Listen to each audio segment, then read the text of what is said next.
Good morning, everyone. Thank you for joining us. We're going to give it about 30 more seconds because attendees are joining as we activated the list.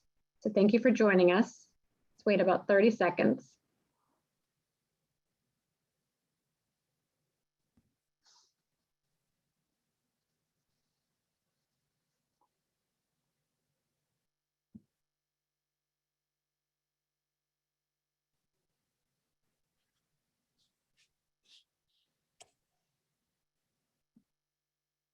I can still see attendees joining.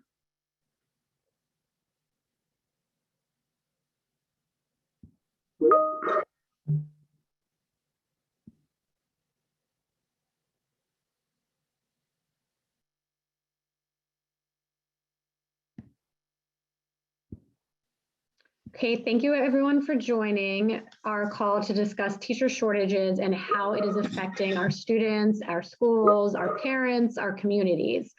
I have seen that several people have asked if they could record. We are recording this and we'll send everyone the link following this conversation.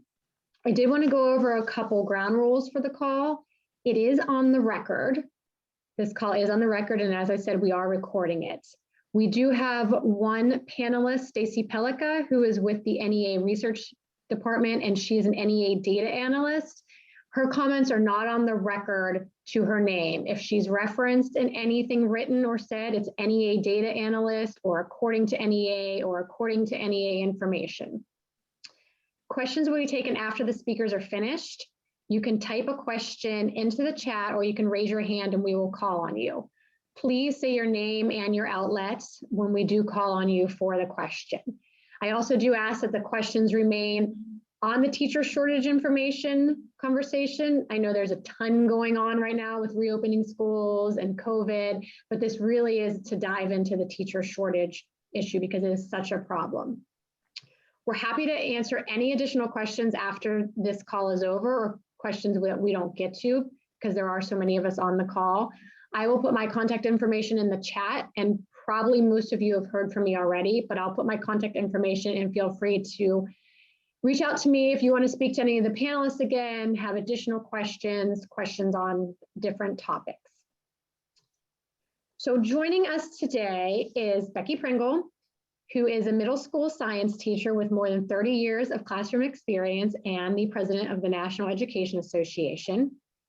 We also have Anna King, who is the president of the National PTA, and before was the Oklahoma PTA president. Then we have Sobia Sheikh, who is a math teacher in Washington. She's a national board certified teacher, and this is her 7th year in the classroom. And we also have Stacey Tayman, who is a human resources associate at Calvert County Public Schools in Maryland. When they speak, I'll ask them to also spell their names so you can make sure you get that correctly. So I'm going to kick it off now to President Becky Pringle. Good morning, everyone. Thank you so much for joining us. I am Becky Pringle, BECKYPRINGLE. I'm here this morning on behalf of the 3 million members of the National Education Association, this nation's largest labor union. Across America, our affiliates are as varied as the places and people they represent. But there are 2 things that we all have in common. The first is a shared commitment to ensure every student, everyone has the access and opportunity and resources they need and so deserve to step boldly and completely into their brilliance. Unfortunately, we also share the struggles created by staffing shortages that have plagued school districts across this nation. This was a challenge even before the pandemic, when experts projected yearly shortfalls of over 100,000 teachers. The result of low pay, high stress, crumbling schools, and challenging working conditions. But as it did to so many other societal problems, the pandemic made an already dire reality even more devastating. The burden of virtual teaching, technical difficulties, the loss of loved ones, the mental health challenges, and most pressing, the struggle to keep our students and ourselves safe. All of it has intensified these shortages, especially for substitutes and teachers in those hard to staff, chronically hard to staff subjects like math and science and special education and bilingual education. The result? Even more educators are leaving the field. People with a decade or more of classroom experience under their belts. And what we're seeing is them leaving mid-year. When that happens, and then a COVID variant like Omicron spreads across the country like wildfire, the worst case scenario becomes reality. There are literally not enough staff to keep schools open. This is the tragic consequence of decades spent chronically underfunding education and shortchanging students. I am proud to be here today with fellow educators from across this nation who are on the front lines and here to share their real stories with you. And I am especially happy to be in partnership with the PTA because we are in this together. Parents understand, educators care passionately about ensuring students succeed and they get what they need. They know what's at stake for every student when they don't have enough caring, qualified, and committed staff to support them. But educators and parents can solve these problems alone. In the short term, we need to invest in testing and masks and all of the layered mitigation strategies we know our students need. We have to invest in infrastructure that keeps our teachers and our students safe in the classrooms. We need emergency COVID leave for staff who are exposed or who test positive. But we know that to address a crisis that predates this pandemic, we also need solutions that outlast it. That means actually funding our schools equitably and consistently. It means using the critical resources given to states through the American Rescue Plan to address mental health and increase stress among our teachers and other educators. It means we must ensure every educator has the resources and mentoring and the support every professional needs. We need to attract a diverse group of highly qualified people into our professions and retain them by improving working conditions and paying them enough to support their own families, and then respecting them as the professionals they are. It means that politicians who are set on dividing parents and educators, banning books and pushing school vouchers need to start focusing on partnering with us on real solutions to the educator shortage. That's how we reclaim public education as a common good and then transform it into something it actually never was designed to be. A racially and socially just and equitable system that prepares every student, everyone, to succeed in this diverse and interdependent world, to be those leaders of a just society. That is the work that we must do together.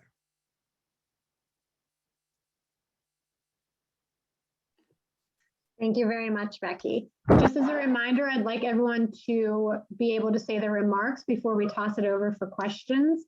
So you can raise your hand and enter your questions in the chat then. Next, let's go to Anna King, the president of the PTA. Anna King, ANNA KING. Thank you, NEA and Becky, for your powerful words and for inviting National PTA to be part of this call.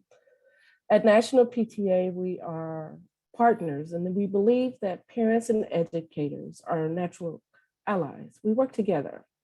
This partnership is more important than ever in this time of crisis, and in the effort to advocate for and to ensure all of our students, our families, our teachers, and public schools are not left behind. And that's critical. PTA's utmost priority right now is the health and safety of all of our members, our families, students, educators, and staff inside of our school buildings. Our association is also committed to advocating for our nation's students, families, and schools, and making sure that our communities have what they need during this challenging time. And that includes our teachers and our staff. National PTA holds position statements and resolutions on supporting teachers and has engaged with policymakers for many years on issues affecting teachers such as preparation, professional development, and evaluation. This work lays a foundation for National PTA to weigh in on and to speak on the national teacher shortage and retention crisis. Our teachers change the lives of millions of children every day, and their impact extends far beyond the walls in the classroom.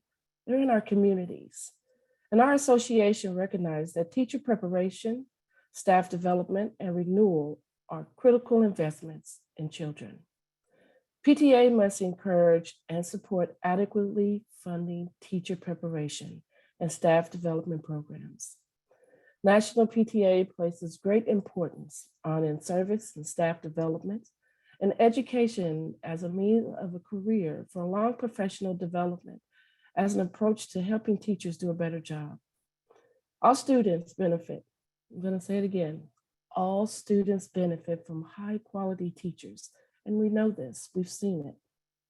And unfortunately, the more challenging student populations are disproportionately taught by less experienced educators. Teachers need to be qualified, diverse, and well prepared to meet the needs of today's students. National PTA and its constituent organizations support programs and policies for recruitment and retention of talented and committed educators, with special emphasis placed on ensuring teacher diversity and addressing the special needs of rural and urban areas.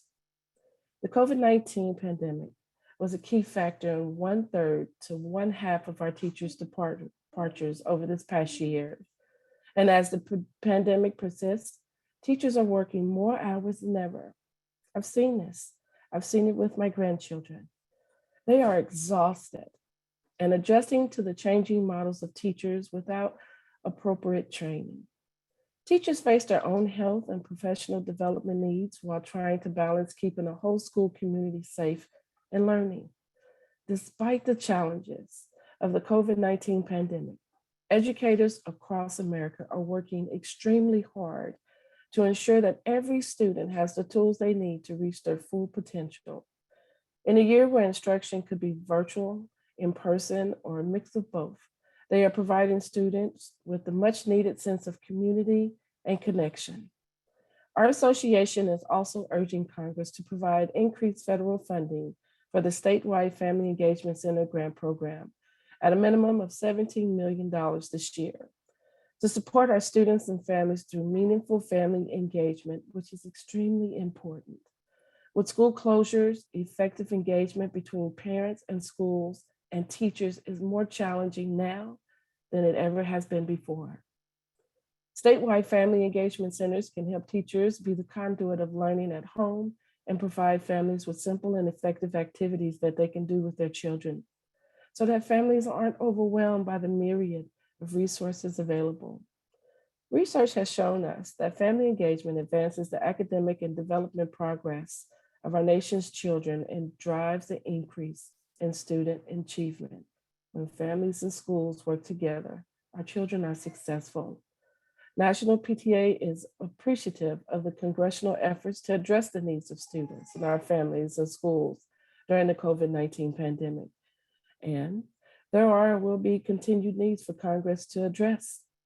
In addition to advocating for students and families, teachers, and schools, our association has launched a comprehensive webpage at pta.org/COVID-19 with resources and tools and information to support our families and our educators during this pandemic time. National PTA's Healthy Minds program will provide essential tools for families and PTA leaders to help raise awareness about the value of mental health and social and emotional learning. These tools will equip our families and our parents and our community with information that they need to make mental health a daily priority and build healthy minds and healthy lifestyles. National PTA will also award grants and provide programs supported by local PTAs across this country. And they have had these grants and done some amazing work, especially through our Healthy Minds programming. I want to say thank you. Thank you, Becky, for your powerful words that you just shared. And thank you again, NEA, for inviting National PTA to be part of this conversation. Thank you, Anna. I know I'm a mother of a middle schooler and an elementary school student, and the teacher shortage is hitting me as a parent as well, because it is affecting all the kids. So thank you. Next, we will have Sobia Sheikh. Sobia, if you will spell your name, as well as the school district you work for. I want to make sure that we have that correct. Sobia Sheikh, Mukilteo District, Mukilteo School District. It's SOBIA-SHEIKH. Thank you, President Pringle, for asking me to be here today. I don't pretend to speak for all educators, but I've spoken to many, listened to many more, and have seen their experiences shared in mine, and I'm here to share our story. Let me preface this by saying that staffing and substitute availability had been a systemic issue long before the pandemic. And we're finally talking about it openly now because the return to in-person teaching has hit us hard. We're in mid-January now, back from our winter breaks, and some schools are returning to remote learning, which has added additional stress on educators, parents, and our students. Many of us are still in survival mode since last year. We're fighting to make it through the year, through the month, through the week, some of us even through the day. And that pressure is overwhelming. Every morning I sit in my car and debate, like, I don't want to go into work. For some of us, this work has become traumatic. We're struggling, we're burnt out. That extra pressure starts the moment we walk into before we even walk into our buildings. We get emails first thing every morning to cover classes for our colleagues who are absent. My school yesterday had 12 teachers out yesterday, and that's nearly 10% of our staff. And that's not even including our paraprofessionals. Our counselors are being asked to sub daily. That's a direct loss of support for our students each day. We want to help our colleagues and be there for our students, but we're emotionally and mentally exhausted. We get a 30-minute lunch break and one prep period to plan our lessons, collaborate with our peers, grade, respond to emails, contact families or students. And that's all the work that can be done when we're covering for classes instead. Educators are being asked to combine classes because too many are out sick, raising class sizes to 40 or 50 students, and it's just adding to the burnout. Substitute teachers are so critical, and we barely had enough before this pandemic. A lot of substitutes aren't coming back due to the lack of pay and the stresses of in-person teaching. How do we give them the support that they need? And it's not just educators. Our students are coming to school with increased rates of anxiety and depression. I've had students message me and telling me, hey, I'm going to take a mental health day. Please let me know what I've missed. They're trying to figure out what in-person schooling looks like, and they're struggling. We can't invent educators out of thin air. We've seen a decrease of enrollment in teacher prep programs. That means this problem is going to get worse and affect all of us. This is a time for districts and state to invest in and prioritize educators and students. They should be identifying and dismantling the inequitable systemic barriers that have long been there. We need multiple models of support for educators, including time to plan and collaborate to build relationships with our students so we have space to engage in the learning that we all want to see happen. Lastly, thank you to our educators everywhere struggling to get through this right now. What you are doing for your students is so important in their lives, and I want to recognize you for that. Thank you. Thank you, Sophia. And lastly, we'll go to Stacey Tayman.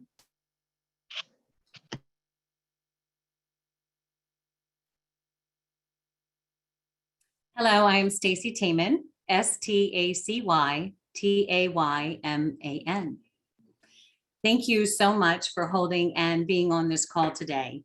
We are at a critical moment in this crisis. And it's not just shortages among K-12 teachers that we're seeing in our schools.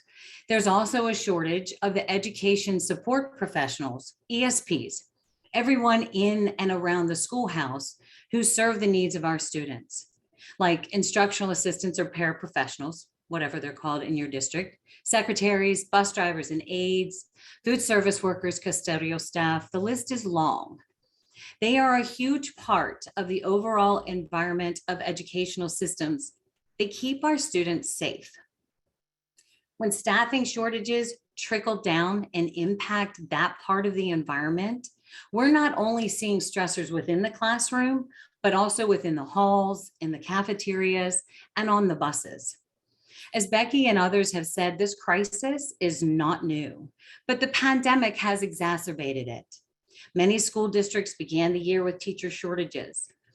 To ensure that each classroom had a teacher, qualified ESPs, education support professionals, aspiring to become educators, became conditional teachers. So they are now teaching while carrying a significant course load as required to obtain their certificate. Moving these staff from the ESP work group into the teacher workforce creates vacancies primarily in instructional assistants. So the most immediate resource with classroom experience would be our substitute pool. Many substitutes are hired to full instructional assistant vacancies, which then depletes the substitute pool. If staff need to use leave, which has been frequent given quarantine and isolation requirements, there are not enough substitutes to cover the absences. So instructional assistants are being pulled from their duties to cover. These staff provide vital instruction to students requiring additional supports, as well as a multitude of other services. But these supports cannot be provided when the instructional assistants are being pulled to cover the classrooms. Staff are burned out. We are seeing stress and anxiety amongst our staff, and the children pick up on that. They feel that adult stress. It's throughout the building, front office, nurses station. It trickles into the cafeteria where the number of meals served has hit all-time highs with the federal programs that are being offered right now. The shortage of food service workers and food service worker substitutes is placing the burden of this service on the existing staff, and it is hard. When students have a break from the classroom, they are also being faced with this adult stress. Yes, of course, cafeteria workers put on brave faces, they smile, they talk with the students as they come through the line because they also know that this is another level of connectivity and support to our students, but they are tired. School systems have even adjusted the start and end times of the school day to create additional bus tiers to address the bus driver shortage. All of this impacts the social emotional well-being of our students. Is there a teacher shortage? Yes, but that's the narrow focus. The broader focus is that educational systems as a whole are facing staffing shortages inside the classroom and outside. And both of these environments directly impact the social emotional well-being of our students and their ability to focus on learning. Thank you. Thank you, Stacey. Becky, I wanted to ask if you had any final remarks before we go to questions. Thank you. Just to say that these are our real educators, real parents and grandparents who are sharing their stories about the impact of this educator shortage across this nation. So as you think about the stories that you want to dig into and you need to write, the role that you play in helping us address this crisis right now and into the future is absolutely critical. Thank you all for sharing your stories and for staying to answer questions. Thank you, Becky. Thank you, all of the panelists. We are going to open it up to questions now. Remember, you can raise your hand or put your question in the Q&A function. I do know that Laura Meckler with the Washington Post raised her hand, I think first right away. Hi, Laura. Can you hear? Can you speak?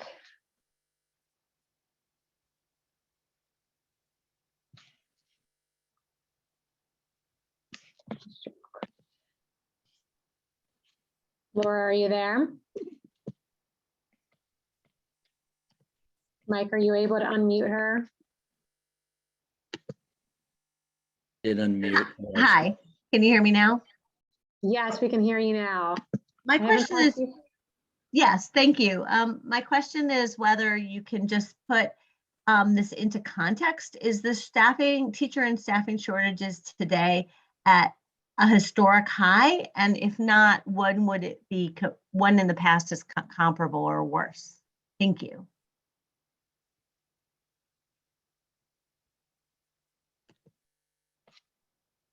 I think that Becky can answer that overall, and then we'll probably ask Stacey to answer that from historical and knowledge. I do know, and I think Becky can attest to, this is not a new problem. Right, that's exactly right. But to end that, Laura, it's good. Thank you for joining us. This is at a historic high because it's not just the compounding decades of the shortage. And I think it was Sobia that mentioned that we are seeing the decline. We've been watching, NEA has been watching the decline in the enrollment in teacher preparation programs for about a decade and a half. So we've seen that steady decline, Laura. So it's, as I said, it's not new, but then you're compounding the impact of the pandemic. And so it is at a historic high in this moment. Stacey Pellica? Sure. Yeah, just jumping in. So one thing is that the data we use to look at the gap between job openings and hires in public education, it's called the JOLTS. That goes back to 2000. And what we've done, and we've given a graph that shows those trends since 2007, is we look at the gap between openings and hires. And if there are more openings than hires, we kind of assume that that means that there's a shortage. The ratio between those two measures is at a historic low. And so it is at 0.59 at the end of 2021, when you look at 2021 as a whole. But it's really important to note that it dipped below 1 in 2017. So that's where we start to see that gap widen between job openings and hires. And the gap has worsened every year from 2017 to the present. So while the pandemic certainly exacerbated the problem, we really start to see that problem emerge as early as 2017. And Laura, I just want to add, we're also taking a look and very concerned about the disparate impact. We know that we've always had a problem with recruiting and retaining teachers of color, and the retention rates of teachers of color in particular have been concerning over the last decade. And so, as with everything else, because these particular communities of Black, Indigenous, Latino communities have been hit the hardest with the pandemic. It's just this cascading impact where we're seeing teachers of color leaving at a higher rate, and we're seeing teachers mid-career leaving, which are our mentors for our new teachers, and that's another concerning trend that we're following. Yeah, and I'll also add that if you look at the quits, which is also in the JOLTS data, you start to see the quit rate among educators going up around 2009. And so we really are seeing a long-term trend here. Thank you. I'm going to go to a question in the Q&A. This is from Howard Bloom with the LA Times. He said, given the current staffing shortages and high absent rates, how much of an additional pandemic setback to student learning has resulted from this January Omicron surge?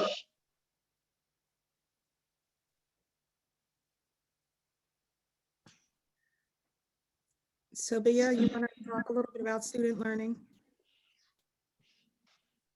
Sure. I just want to say that, yes, we have a high number of shortages and we have a high number of absence rate, but it's important to remember that learning continues to keep happening. We didn't stop our lessons. We're still planning our everyday. This pandemic, and I know Howard has another question in the queue. Sure, this pandemic and last year, educators got really creative in creating a lesson and delivery, making sure they're reaching out to students, understanding the material. They learned technology tools, sending home packets. So it's important to remember that learning hasn't stopped, and we're still doing this. Every day I update my online platform, letting them know what we've done. Teachers are recording their lessons while teaching in class and putting that online to make sure their students are on top of that. Teachers are still meeting with students, giving them take-home packets, or they'll, and it's just layered on with more social and emotional needs. We're trying to meet their social emotional needs, also making sure that we're still providing them quality education.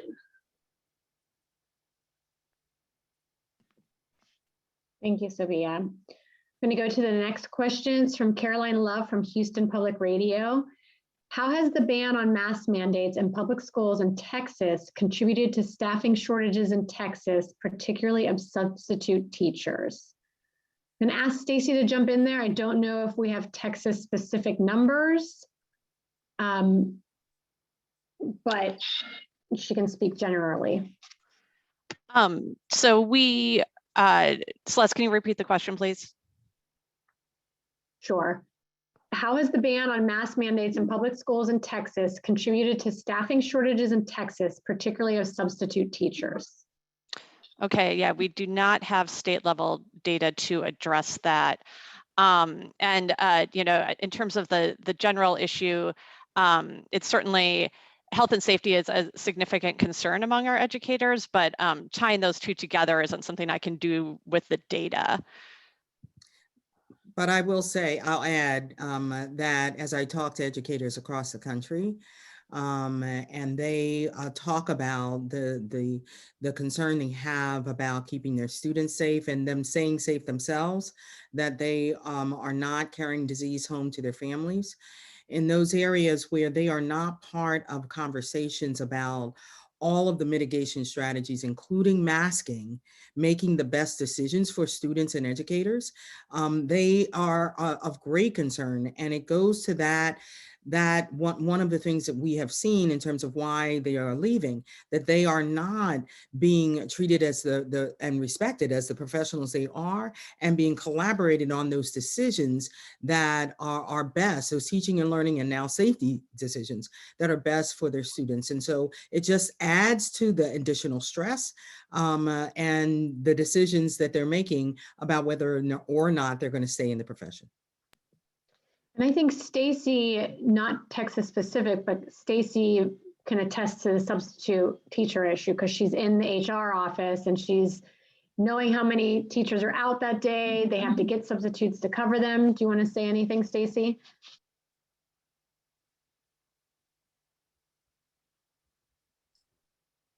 Sorry about that. Yeah,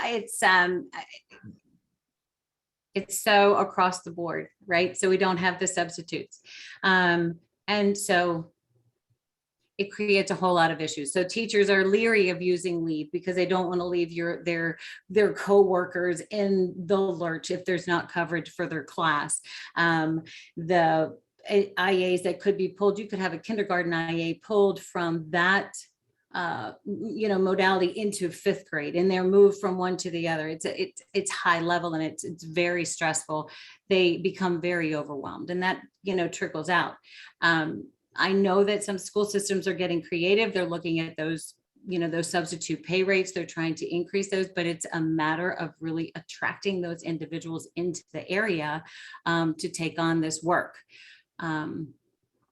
In addition, there's substitutes who have children within the school system, and if their children are on our queue, they're unavailable to work. So the pandemic has all of these long-reaching tentacles that even if we build up that substitute pool, there are all kinds of factors that could make them ineligible to come into the room to cover. Thank you, Stacey. The next question is from Liz Schlemmer, and I apologize if I did not say your last name correctly, with North Carolina Public Radio. And she asked, what has the NEA data analyst found about the national shortages? But before I go to Stacey Pellica to answer that, I'd love to hear from Anna. How is the national shortage affecting parents? How is it affecting grandparents? When we were speaking before this started, you were saying you can see how it's affecting your grandkids. Thank you for the question. Just last week, so I have a grandson that is in the 4th grade. They had to close the school down for 3 days because there were teachers that were sick and they were substitutes. They couldn't find substitutes to cover the classroom. It is affecting our children. And not only were they closed the school down, but they had to have packets. And with technology, the way that it is right now, there are so many of our kids that are not able to get online to even learn. And so that's a huge concern for parents. When our kids are not in school, our parents have to take off of work and stay home to make sure that they're taken care of and they're at least doing the work that they're supposed to be doing. So it is a huge concern right now. We have some amazing PTAs from across the country that have done some amazing things with providing resources and technology where there's this gap, but it doesn't fill the hole. And when you have substitute teachers not even able to come in to fill in the classroom, and they have to close the school down for 3 days because there's a teacher shortage, that's very concerning. Thank you, Anna. Stacey Pellica, do you want to jump in from the numbers perspective, what we found about the national shortages? Sure, yeah. So, as I just said, what we mainly do is look at this gap between job postings and hires, and that has reached a historic low. So it's at 0.59 right now. So that means that there are a lot of jobs that are not being filled at this point. What we have been seeing is that both openings and hires have been going up somewhat in the recent months, but that hires are not going up as quickly as job openings are. And obviously the pandemic has created a lot of volatility in the system. We're also tracking the number of people employed in a number of different educator categories. And in general, there are fewer people employed in most of those categories in 2021 than there were in 2019. So there are fewer teachers, including substitutes now than there were in 2019. There are fewer paraeducators, there are fewer food service workers, there are fewer bus drivers. And the only, there are fewer librarians. The only category that has really gone up since 2019 is counselors and other mental health staff. So we're seeing fewer people working in education in pretty much every pre-K through 12 job category. And just to add in, there was a question about state level data. We are looking at the number of people employed in the local public education sector as a whole at the state level. We use the Bureau of Labor Statistics current employment survey to do that, and we're happy to follow up with you about those data if you're interested. Thank you. Next, we have Jenny Hamill with IdeaStream Public Media, and she asked, can you elaborate on recruitment and retainment efforts being implemented? Becky, let's go to you. Yes, we are actually looking at this as both the short-term problem it is, but also the longer-term problem. And it's one that we've been working on for quite a few years. A couple of programs that have proven effective in terms of recruitment and retention include growing your own programs, and you heard Stacey talk about some of that some of those efforts that are happening in her school district, where we have paraprofessionals who we are supporting to become teachers. We also are working, we have some exciting work going on in some of our states where we're combining our work to prepare paraprofessionals And we are also giving our high school students an opportunity to begin to stick their toe in the water, work with young students, so we can attract them into the profession. But we know, and we've known this for a while, that if our teachers don't believe that they are prepared to be that teacher of record when they step into that classroom, then they're more likely to leave. And so one of the things that we have been working hard to promote and to expand are teacher residency programs, where it actually gives those teachers the opportunity to work in the schools with veteran teachers before they are the teacher of record. Strong mentoring and induction programs are absolutely essential. And one last thing I'll mention, one of the things that I talk with the Biden administration about when they took office is that for us in public schools, you know, we cannot do this by ourselves. The education of our students is a shared responsibility, and every system impacts their ability to learn. Everyone, housing, healthcare, food, all of it. And so one of my asks of the administration was for them to think deeply about how they could work much more intentionally across agencies. And one of the things that we at the NEA took seriously around that, as it relates to that, is working with the Department of Labor and asking them to partner with us on how they could assist us in developing apprenticeship programs in education, which is not something we tend to think about when we think about jobs and apprenticeships. And they are stepping up, and they are doing that with us. And so we're thinking about short-term, but long-term, both recruitment and retention, to try to address these shortages that have existed for far too long. And I think piggybacking on that, we have a question from Abigail Cloutier with WKBN in Youngstown, Ohio. What will it take to get people into the teaching workforce and keep them there, especially in school districts with less resources and areas with higher poverty rates? So Bia, you're in the classroom. What would make you stay there? How can we get more people into the classroom with everything going on? Respect. I think about educators and what we currently need. I think it's time to reimagine what teaching looks like. Providing support to teachers, giving them that planned time to and collaborate with their peers. A lot of educators are meeting outside of their contract time just to meet with their peers so they can do common planning or common assessments. Also thinking about, now is really the time to think about how do we provide that mental health support for our educators, especially for those who don't have access to counseling or therapists or any other social emotional health needs that they might have. Other ways that to retain and pay salaries. If you look at nationally and looking at low salaries, some educators are working 2 or 3 jobs just to make a living, and that's not enough.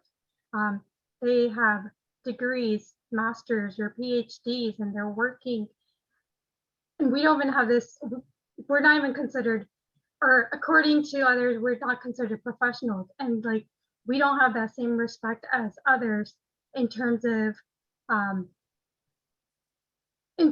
jobs. So really giving us that respect that we need and paying us that what we deserve, because yes, we're here for our students. Yes, we're here for our families and in communities, but at the end of the day, we're also trying to make a living for our own families, and we still go back home at the end of the day. It also includes releasing some of our responsibilities and getting rid of standardized testing, re-looking at standards that are core standards that should be taught in their classrooms, and just letting us teach and letting us build those relationships with our students. Thank you. I'm curious, Anna, from a parent's perspective, the recruitment and retainment. I know myself, I'm on Facebook at night and I actually see ads trying to recruit teachers to different school districts. And it seems that it's such a crisis. They're lessening the criteria, which as a parent, I want the best and the brightest in the classroom. And that's what our educators are currently in the classroom. But from a parent's point of view, what are you hearing or what are you seeing or what are your thoughts on recruiting and retaining teachers with everything they're dealing with? I couldn't have said it better than the teacher that's on here. Respect, making sure that they have the resources that they need inside of the classroom to be successful. Our teachers affect millions of kids across this country. They are teaching them to be the future. They have to be paid so they can take care of their families and themselves. I personally, I am engaged in a high school level as a local PTA leader as well. And I hear parents all the time talk about the concerns that they have that the teachers are leaving the school because they don't feel respected. And not only just the teachers, but the staff members that are inside the school. It takes the community to take care of the kids. And when we don't have enough counselors inside of the schools and social workers inside of the schools to make sure that not only our students have the mental health care that they need, but our teachers and our staff, parents have huge concerns. But I can encourage parents, the one thing to do is get to know the teacher. That personal connection that you have with the teacher is so important. When you're building that partnership, you learn these things about the teacher, and parents can better equip themselves to be able to help, if it's not just with resources, but to have that support as a voice that will advocate for teachers. There's another question similar to, we've been talking about all the stress everyone's under, from Kathy Laird with the Crawford County Now in Ohio. And she said, you mentioned the increase of stress, my screen just changed, on teachers. How is that affecting them? I'm ad-libbing now because it disappeared. And how that is affecting them in the classroom. And I thought, Stacey Tayman, even though you're not in the classroom per se, you're there, you actually interact with all of the teachers. And you know when all of the subs are called because you have 12 people out that week. What stress is playing into the role of the ESPs and the educators, and how is it affecting them? Well, it's a lot actually, and it's systemic, right? And I am a local leader of the ESPs in my region, so I have contact with ESPs in all of the different job categories that are represented. And the stress doesn't necessarily start within that building. This pandemic has created stress in every facet of our lives. Parents are stretched thin. And we have required quarantine and those types of things that are happening. We have nurses that are doing contact tracing. We have parents that are being told you can't go to work again because your child has to quarantine. It's leave without pay. It is income that is, impacting that family structure. And so that parental stress can come into the schools. Right? The kids are carrying it, the conversations. There might be, struggles between the nurse and the parent because the parent has to go to work, but it feels, you know what I'm saying? There's that. So that, and then the nurse is challenged with holding that stress that they feel from that parent while they're trying to give care to the students that see them. That's just another avenue of it. Our teachers, our parents, our instructional assistants, our parents, they're all feeling the stress that they're carrying outside of our walls and within our walls. And it is exhausting.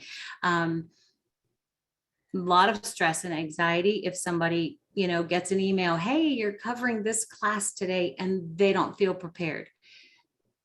Educators, all educators, people that are within the walls of these schools are there because they care about children and they want those children to get the absolute best out of their day. And it makes them very nervous, stressed that they may not be able to deliver that if they don't feel they're prepared for that coverage. So it's really all over the place. Thank you. I'm seeing a trend in the question, which a lot of it is the stress and everything the educators are under. And there's one from Monica Madden in Austin, and she's wondering if someone can speak to how consistent low salaries play a role in teachers choosing to leave the industry, taking in mind all of the other stressors that are upon them. And sometimes, you know, we hear teachers justify it by saying, but it's their passion. But when all of these stressors are making their job harder, is it worth it for educators? Becky, what are your thoughts on salary and educators? I think we always say one of the solutions is professional pay for professional work. And I think Sobia said it perfectly, right? You know, Aretha taught us how to spell respect, but we need to talk about what it actually looks like in our professions, all of our professions, our teachers and our education support professionals. When you do not pay professionals in a way that reflects the important work they do for this society, that has an impact on how they believe they are seen by this society. When you have people who haven't spent one day in a classroom making decisions, teaching and learning decisions for our students and for our educators, that's not what respect looks like. As professionals, we have trained and continue to train to do the very best for our students. We are, and we saw that when the pandemic hit, we saw educators going back to school and collaborating with each other and learning new techniques and bringing these creative ways into the classroom and into their communities so our students can continue to learn.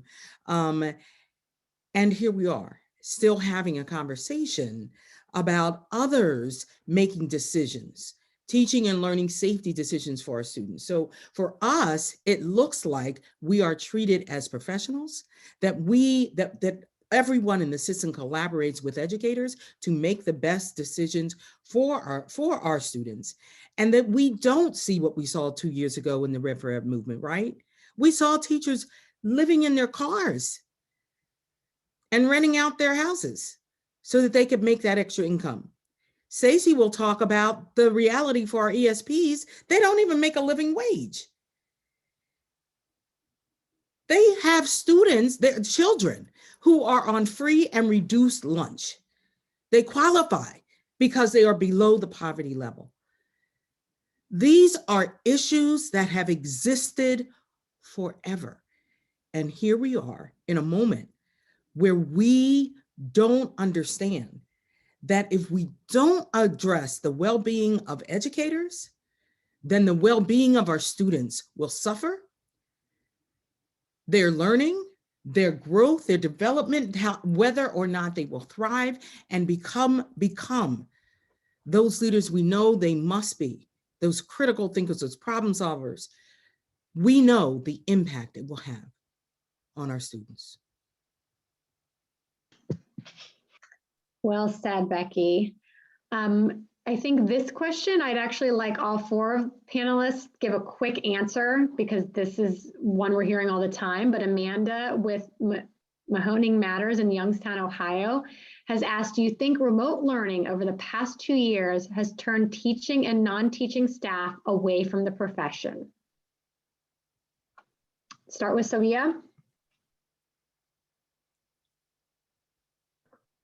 I don't think it's teaching in person versus teaching remotely that has turned away educators from this profession. I think it's the lack of resources, and like Madam President said, it's the lack of respect that has turned away educators, the lack of support in their school buildings.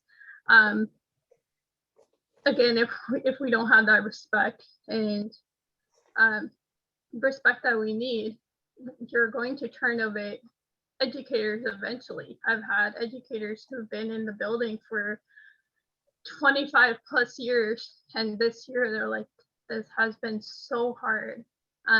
You know, trying to reach the mental health needs of our students while attending to our own mental health. So really, like I said earlier, we got really creative last year to provide a quality education to our students. We passed out Wi-Fi's and broadbands, trying to reach out to our students. But it's not about whether it's teaching in person or teaching virtually. It's about having the resources and the support that you need.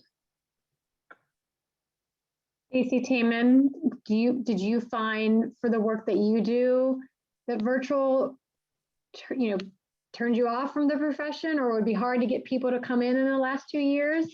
I would concur with Sobia. I really don't believe that is impacting the draw into the professions.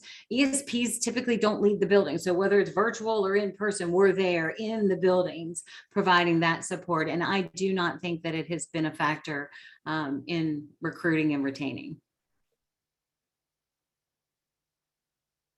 And Becky, you've been across the country and you've talked to members across the country. What have you heard about virtual teaching and how that helps or hurts with recruiting and retention? I would agree with that. I would agree with what both Sobia and Stacey said, with one caveat. One of the things we learned early on as we were trying to figure it out, a couple of things. We knew NEA actually had convened, what was it, almost 60 groups at the end of February, right before the pandemic hit, to talk about what we called the homework gap, because we were sending students home and they didn't have the tools or the Wi-Fi access and all of that. And then we had the pandemic, and it was beyond homework. It was their ability to learn because the schools went remote. And the work we've done and the money we fought for in the American Rescue Plan, the CARES Act and the American Rescue Plan started to address that. But I think Anna said this earlier, but we're not done yet. We've not closed those gaps yet. And so as we continue to have the challenges of shortages of staff, and we've seen that, over 96% of our schools reopened to in-person learning right after the holidays. And within a week, so many of them had to close down, not just because of the spread of Omicron, but because they just couldn't get enough staff. And so we know that remote learning is something that throughout this pandemic, we have to continue to address. So we have to continue to address those issues. We're working with the FCC on things like the E-rate to expand the access to Wi-Fi. Those are real issues, particularly in our rural areas, and the affordability in our urban areas for our families. All of those are real issues. It's not one thing that's impacting educators leaving the profession, but when you think about working conditions and early on in the pandemic, asynchronous learning and synchronous learning, and teachers having to teach to students in front of them and those that are on the screen, we worked really hard to advocate for ensuring that those conditions of those teaching and learning conditions were addressed. But it did add to the stress. It did, and we've been trying to work through that.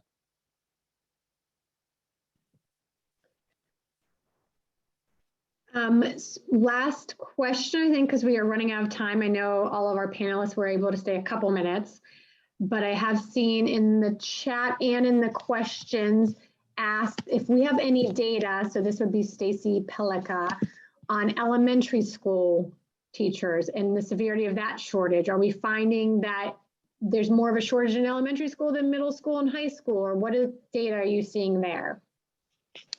Sure, Celeste. So unfortunately, a lot of the data sources we have, we can't break down that at that fine of a level. But one that is very promising in that area is called the School Pulse Panel. It's being run by the Department of Education and the Census Bureau.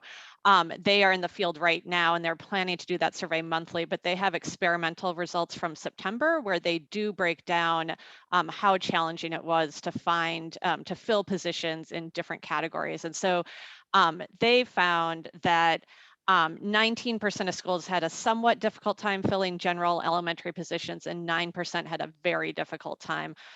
That's not quite at the level that we see in areas like special education, where we've had historic challenges, but like the person who asked the question mentioned, elementary is not usually an area where you see shortages much, or if at all. And so that's definitely something we're looking at, and especially paired with the data on entering teacher prep. And just to be clear, That comes from the Department of Education. It's called the Title II data. Those data we don't have at this point beyond 2018, 2019. We're eagerly waiting for newer data on that to see where things might be headed in terms of shortages going forward. Okay, and I'd be remiss, I missed a hand that has been raised for a while, but Bianca with Politico, do you want to ask your question? You should be able to speak. Hi, yes. I was just wondering, is there any data on where exactly the teachers are going, like what professions are taking, or whether it's retirement? And then the other half was, how long do we expect to be in this this situation where there are not enough teachers or staff?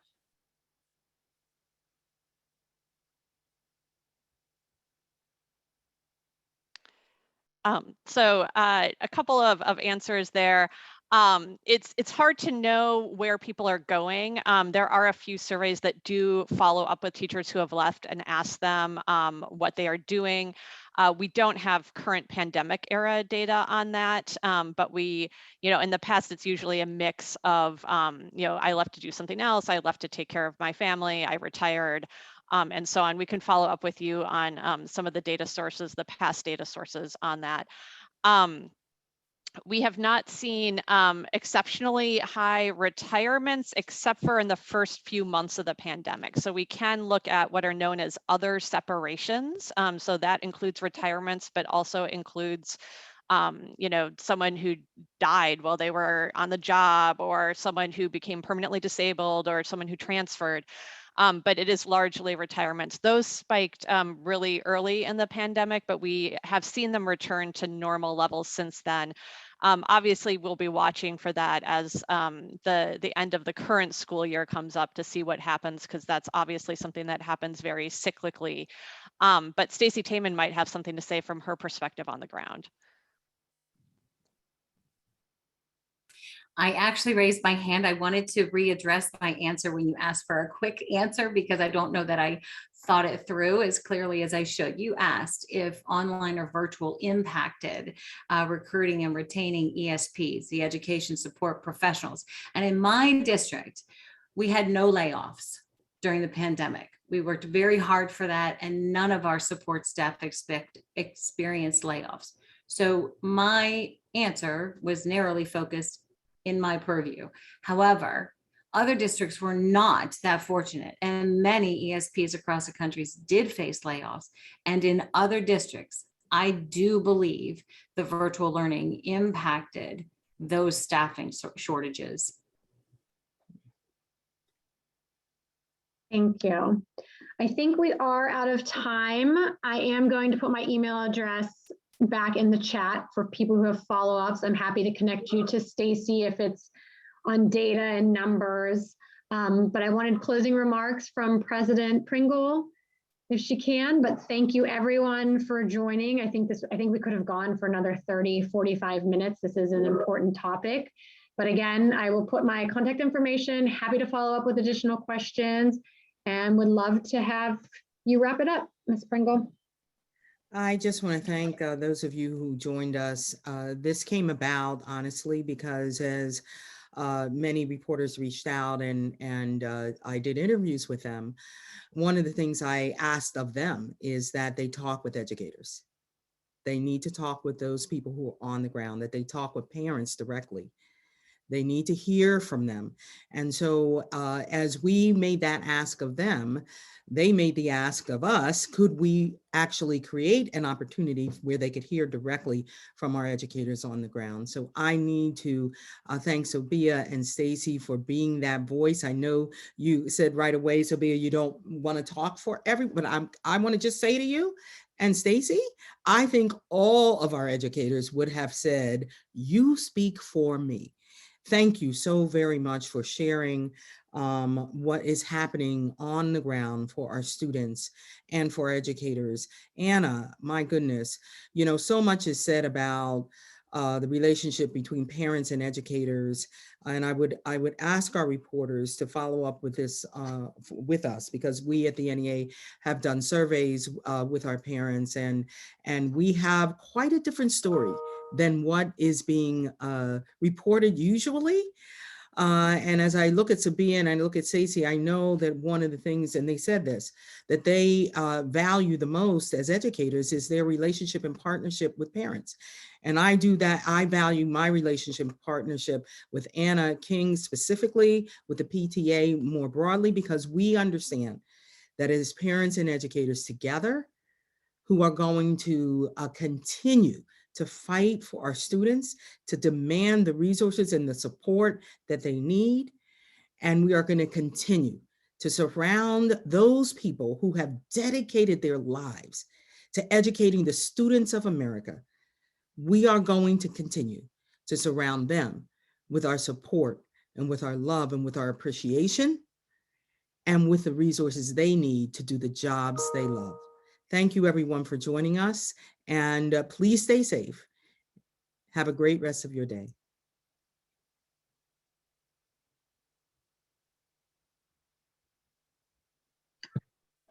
Thank you, everybody. I want to thank Sobia and Stacey and Anna and Stacey too, and Becky Pringle. And again, we will have a recording of this that we will send to everybody, and you can email me for follow-up questions. Thank you, everyone.